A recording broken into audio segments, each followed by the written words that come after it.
Are you looking for an easy family recipe to cook midweek when you don't have a lot of time or energy to cook? Then stay tuned, because I'm making my delicious one-pot chicken curry and rice, a tasty creamy curry dish all cooked together in one pot and ready in less than 30 minutes. So we're going to start off by heating some oil in a large pan on the hob on a medium heat.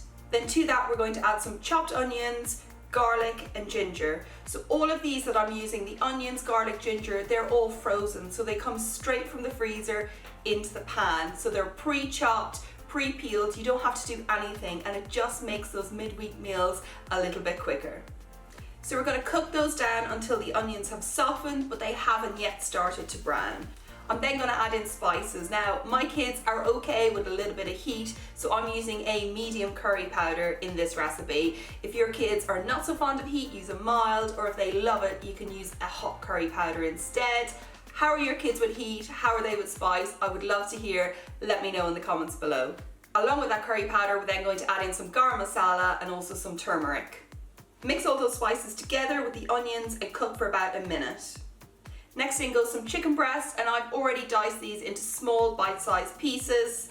And we're going to mix that in really well so that the chicken takes on all the colour and the flavour of those delicious spices.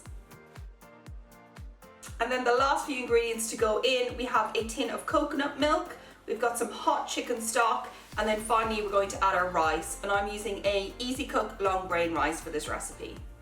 Bring all of that to the boil, reduce to a simmer, and then we're going to cook on low for about 15 minutes or until the rice is fully cooked.